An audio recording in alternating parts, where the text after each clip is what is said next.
back to another video. Today in this video I want to talk about the simulator and essentially the slight, not a change of direction, but more of a addition of content, something else that I want to do.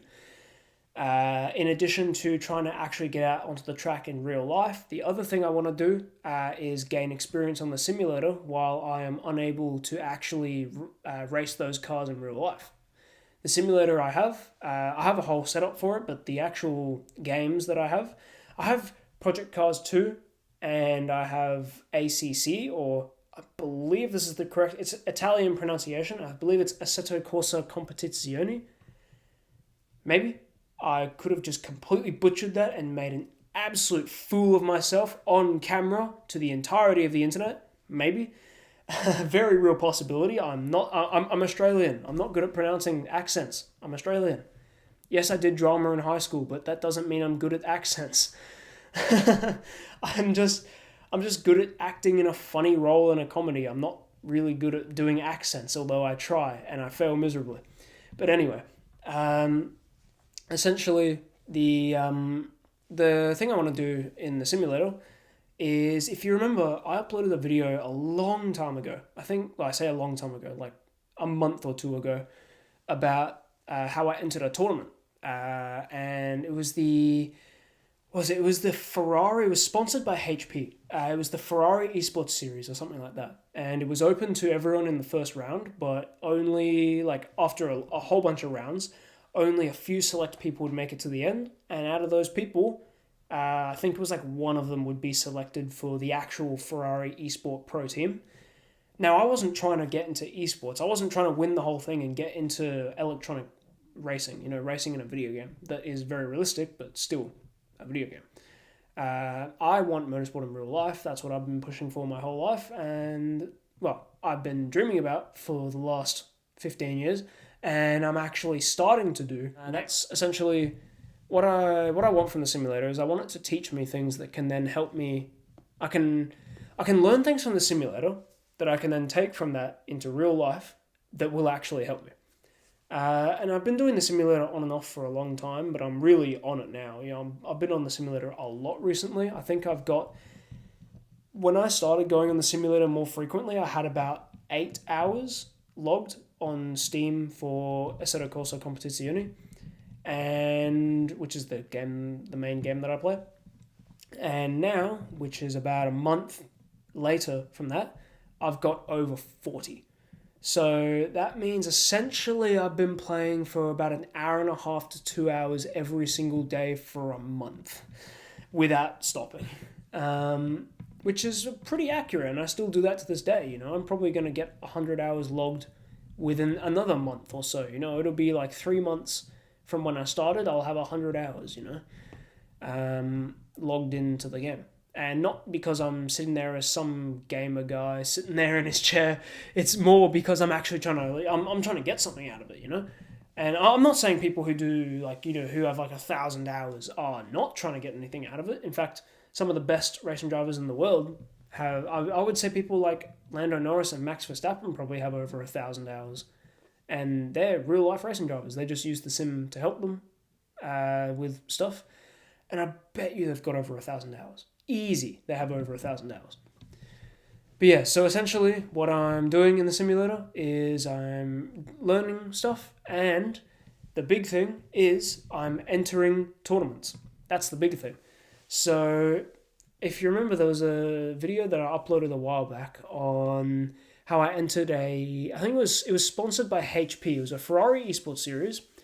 I didn't make it past the first round because Brands Hatch was the first round, and I've had beef with Brands Hatch since 2015/16 Real Racing 3 in the Fire Monkey era before EA bought it, back when it was actually a good game and fun to play. EA bought it and just ruined everything, but back when it was owned by Fire Monkey, when it debuted and it was the best racing game on mobile, even if the physics weren't that realistic, it was a lot of fun. It was so much fun. And yeah, I still struggled with Brands Hatch then, and even on a significantly more realistic simulator now, I struggle with it just as much now. I hate Brands Hatch. I'm so far off race pace. I'm over 10 seconds. It's like 11 or 12 seconds off race pace. I can't figure out the track. I despise it with every fiber of my being, so I try not to go on it much, apart from when I really feel like I have to learn it because there's a tournament coming up on Brands Hatch. Otherwise, I don't touch it because I don't want to put myself through human torture. So I've been through the Ferrari Esports Series. I didn't make it past the first round because of Brands Hatch, but I'm on a website called SimGrid now, and on SimGrid I'm entering other tournaments, which I'll also be making videos on. And yeah, that's basically what I want to talk about, really, is the fact that on top of actual racing in real life, I'm also doing stuff on the simulator to gain experience, not as much as, like, winning would be nice. You know, if I won an online tournament that has a money prize attached to it, that is also live broadcasted on YouTube or Twitch, that would be nice. That would be really, really good exposure. But it's not the ultimate goal, because my ultimate goal is to hit it big in real life motorsport, and the simulator is just going to help me get there. So as of right now, where I'm really slow on the simulator, I'm getting very close to where I want to be, but I'm really not, like, I'm not close. I'm like this close, not like that close, like sort of about here, you know? Not here, more like there. And so I do have a lot of room to improve. But essentially, I will just want to get experience with actual tournaments and racing with real people, because finding online lobbies in Australia and ACC at 9 o'clock at night is pretty difficult. Most people aren't online and playing then. And so you basically can't find online lobbies, or at least in my experience, you can't.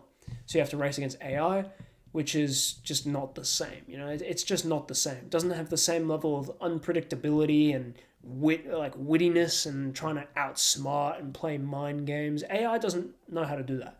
So you can't really simulate that. What you can do though is get into a tournament where it's on a server, even if it's not a server in Asia Pacific where I'm in Australia, so the Asia Pacific server is the one. You could just VPN. If the tournament's in Europe or North America or something, you can just VPN over there. And yeah. So essentially I want to do more tournament stuff, and I'm going to be making videos on how that's going. But I'm actually I'm looking through SimGrid for actual tournaments that I can participate in, and I can gain experience from it. Maybe down the line I can even win one. And that all essentially leads up to developing a lot of racecraft and skills like that will then be able to transfer really well into real life karting and other forms of sport like that, as well as karting. And yeah, it'll be really, really good for in the future, pretty much. It'll just be developing skills I need in the future. So that's really about it on the simulator. Is I will be entering actual tournaments on SimGrid that are broadcast, and maybe I'll do well, maybe I'll do rubbish, I don't know, we'll see.